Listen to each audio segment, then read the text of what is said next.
আসসালামু আলাইকুম। Hello guys, এই যে আমি করলা নিয়েছি, ওখানে আলু কুচিয়ে নিয়েছি, এখানে পাঙাশ মাছ ভাজি করব, তার জন্য ওখানে আলু কেটে রেখেছি। তো আজকে এগুলো রান্না হবে। এখানে আমি হলুদ দিয়ে দিচ্ছি, মাছগুলো ভাজি করে নেব। সামান্য পরিমাণে মরিচের গুঁড়ো, কিছুটা লবণ দিয়ে মাছগুলো আমি মাখিয়ে নেব, তারপরে এগুলো তেলে ভাজি করব। তো মাছগুলো ভালো করে আমি মাখিয়ে নিচ্ছি হলুদ লবণ মরিচ দিয়ে।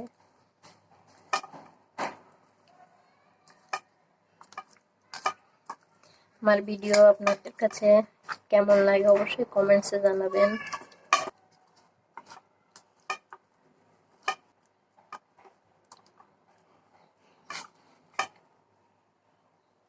আমি এক এক করে মাছগুলো দিয়ে নিচ্ছি।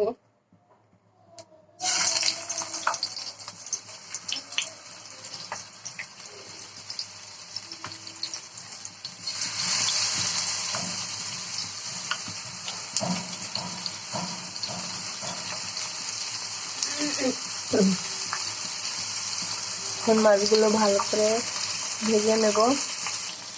মাছগুলো এখন আমি উল্টিয়ে নেব।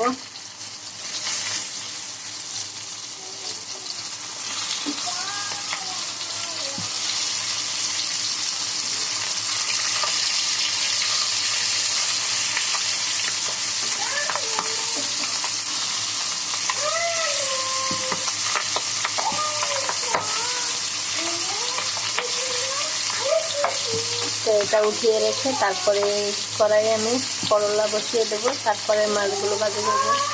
তো এখন সম্পূর্ণ যদি দেখাতে যাই তাহলে ভিডিওটা অনেক বড় হবে এমনিতেই অলরেডি,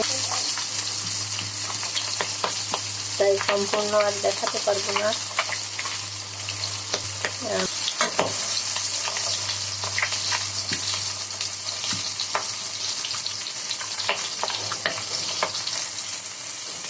তো যেখানে আমি সব কিছু দিয়ে দিয়েছি, দিয়ে এখন আলুটা ভালো করে ভেজে তারপরে আমি একটু করলা দিয়ে দেব।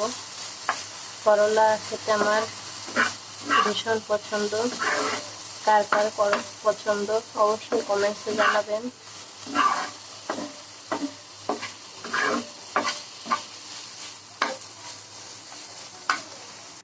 তো আমি ঢাকনা দিয়ে দিলাম, আর এই যে আমার মাছ ভাজি। তো এই যে আমার তরকারির ফাইনাল লুক, আর এই যেখানে ঝোল ঝোল পাঙাশ মাছ। আল্লাহ হাফেজ, টাটা এন্ড বাই বাই।